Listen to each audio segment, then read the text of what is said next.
Hello everybody. Surprise, surprise, I'm making a video in the car. I don't have a lot of privacy right now because my boyfriend moved in and we both work from home. And so I don't have a lot of ways to, and we were much more together than my ex-husband and I both worked from home too, but he was much more separate. I had a lot more alone time in that relationship than I do in this one. That's not a complaint. It's just, this is like the time I could kind of come on. He has a little office in the shed.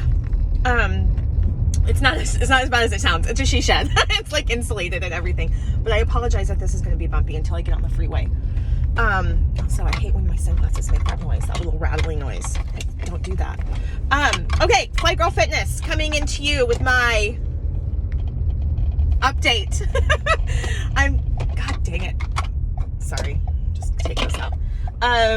I thought this time I would give you my job update, especially as I am driving to an orientation for a local nonprofit called Dress for Success to become a volunteer, because I have several skills that they can use, being from recruiting and talent acquisition and HR, that things like interview prep and resume writing and not just the standard kind of like take the women. What they do is they take women shopping for donated clothes to help them with like work attire, professional attire, interview attire, things like that. So obviously one of the volunteer jobs would be to take them shopping for clothing, but I think I can do a lot more one-on-one like workshops and resumes and interviews building and stuff like that. So I'm excited to see what the options are and what I can bring to the table and just do something. I've been off work now almost, I want to say it's been 2.5 weeks. So like officially, I think. God, time is flying. So I've read a lot. I've been reading a lot. And I think it's good to find a useful thing to do every week that is helping society and helping other people and helping women. It's usually low-income women trying to find work or, better their lives. So I can be proud of that. So anyway, that's what I'm doing today. I'm going to take myself out to lunch beforehand and do that. So I thought I'd come in and tell you kind of what's going on with me work-wise. So, I've been in my career for 22 years. I don't talk much about work. I've never disclosed where I work. I take my privacy around that pretty seriously. I still will not tell you where I've worked, but my field is talent acquisition or recruiting. So essentially, if you apply for a job at a company A, or, let's just say Amazon or something like that, there's a person at the other end of that application that's reviewing it for minimum qualifications, right? And depending on the level of job, kind of depends on what their process is. And, so when you get a call from somebody at the company saying, we want to schedule an interview, that's could be a recruiter. When you get an offer from a company, that's usually the recruiter. I mean, very small companies don't have recruiting teams, but most medium to large size companies do. So I got into leadership about 5 years ago. So my background at this point is more recruiting management. So I manage recruiting teams. My favorite role thus far in my career was managing all professional hiring, which is like a certain grade and above. If you're in a large company, there's usually grades of positions or levels of positions for all of North America. So I had 4 or 5 teams. I think it got consolidated down to 3 or 4. But yeah, I really enjoyed that. And I've been with my company. I would have been with my company 15 years this August. So I was coming up on my 15-year mark. So crazy. All of this is so crazy. So I moved into a project management role last summer. It was an individual contributor role. I was really on the fence about it because I knew I was like, am I going to miss my teams? Which the answer was yes. And, but I was always curious about project management. It was really more of a recruiting SME. It was like really driving process changes, really driving, people, process, technology around the recruiting function. And the team was structured in a way that there was my boss, and then there was me as the recruiting SME. There was a sourcing SME, which is subject matter expert, by the way, SME. So a recruiting lead, a sourcing lead, a candidate experience lead, because our teams were built as pods. So in any candidate's life cycle, if you were hired, you would have a touch point with 3 people. And then we had a data analytics small team around data and metrics, and we had a compliance and policy lead. So, there's things that I did. I learned a lot. I was very open and frank when I moved into the position that I didn't have project management experience. There's a lot of things that the job needed that I didn't have, and I would need some hand-holding and some training and some coaching and all of that stuff. Things were plugging away, I thought, really well. But we had a round of layoffs back in December. And in doing that, I got added to a technology implementation that I was thus far not a part of. And the person who was impacted was responsible for change management, communications, and training development and delivery on this technology. Now, I don't know how to do those things. I've done plenty of training delivery, and I've done some very team-specific training development, but I've not done technology training development and delivery. And I know nothing about communications and change management. I still don't even understand. So anyway, the project has an extremely aggressive time frame of like 4 months. From the time we signed the contract and started working and building the system, it was like a 4 or 5 month turnaround to go live. And I'm like, as we're going down and we're starting to like do some testing, and we're starting to like, I'm starting to build out the training decks and the functionality, like I'm starting to really freak out, because like I don't know what the functionality really is. Like the system's being built, like literally when they say you're building the plane as you're flying it, like there's some things you just can't do that with, and tech implementations and go live and training is one, especially when user acceptance testing isn't even started. Like I'm supposed to build these training decks and do all this, and like we haven't even started user acceptance testing. So I start having major panic. And when I expressed this to my superior, my supervisor, her retort to me was to go read the workbook. Well, the workbook is an Excel spreadsheet that details all of the functionality that we're getting for our system, because what the system is capable of isn't necessarily what we're getting or buying, right? The system can be capable of 1 through 10, but we're getting 2, 7, 9, and 10, So it varies by client. That's like her telling me to read the workbook. That's like telling me to teach 400 people globally, which is what the scope of this is about, 400 or 500 people globally, to learn to drive, but I've only ever read the manual. Like when you're learning a new technology, you need someone to show you the click-throughs, and I wasn't getting that. Not to the extent that I felt comfortable building a training deck on it and teaching other people. So I started having major panic.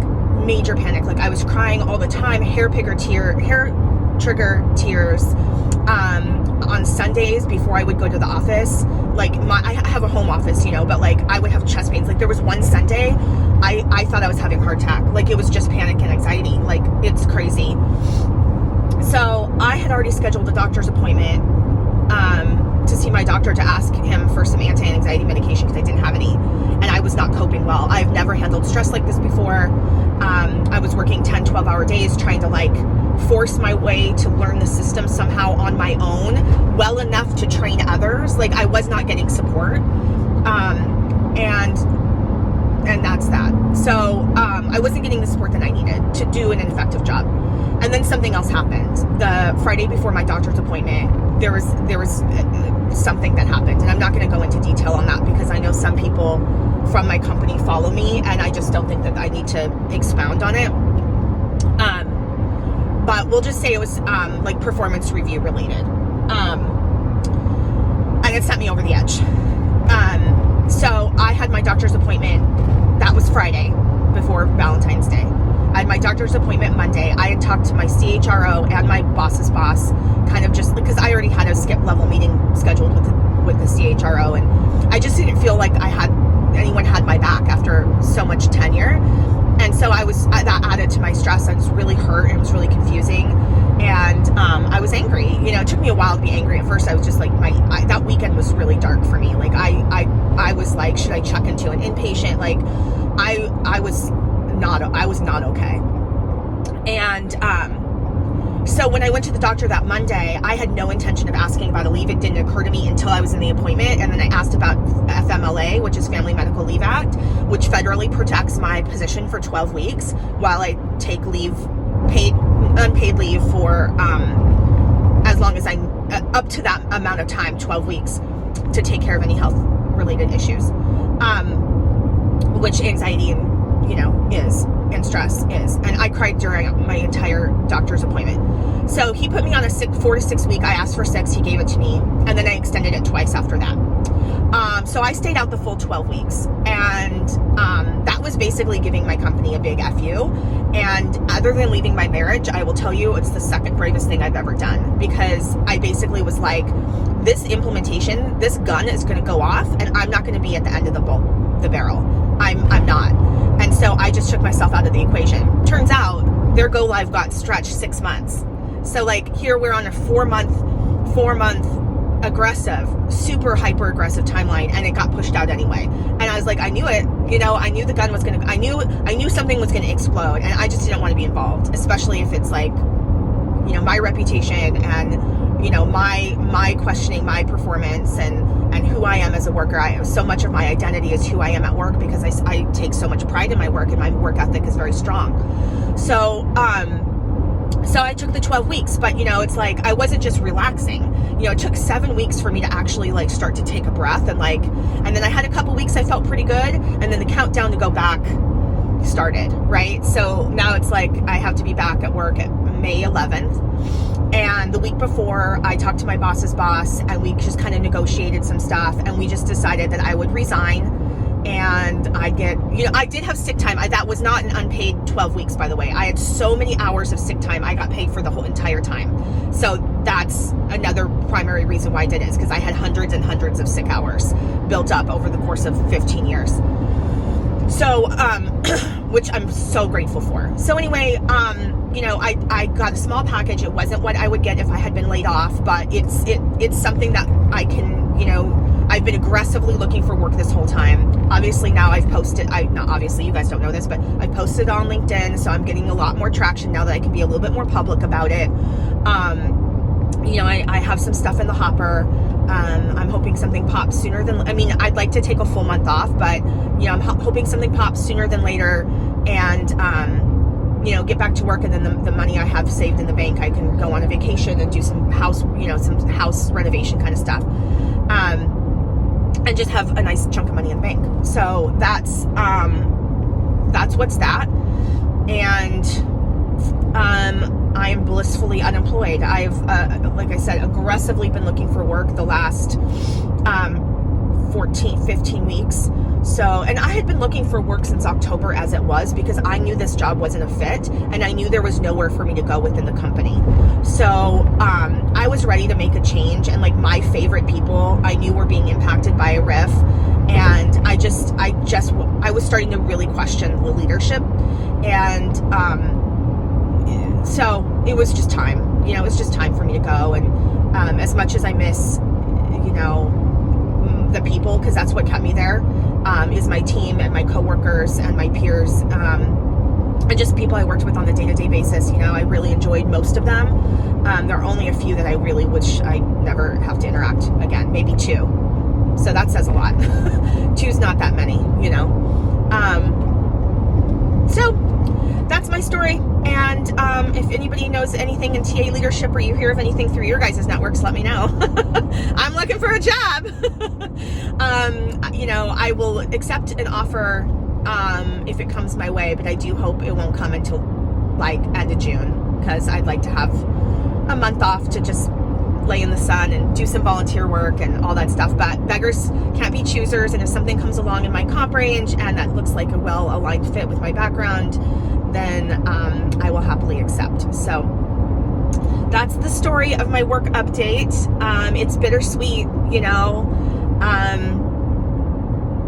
it is what it is. And I do believe, after everything that I've been through emotionally around all of this, I do believe that this is the universe's way of saying it was time to make a change.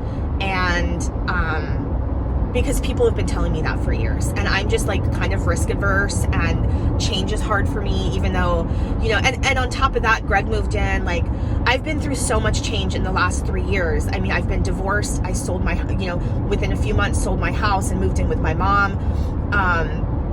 Within a few months of that, started dating, you know, like simultaneous to selling my house and moving in with my mom, I met Greg, and we were kind of doing some stuff, and I was dating pretty actively just in general. And then, you know, I'm dating him exclusively. Then we break up at the end of, you know, ended that year. And then we get back together 5 months later. And now I have a boyfriend, and, you know, then I buy a house, I move into that house. He's there all the time. We get COVID, you know, then I take this job a few months after that. And then this has all been happening. It's just a lot of change in a very short amount of time.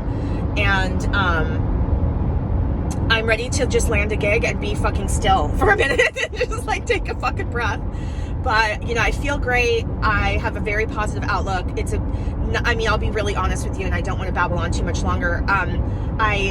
It's not a great market to be looking for a job. My field specifically is very saturated.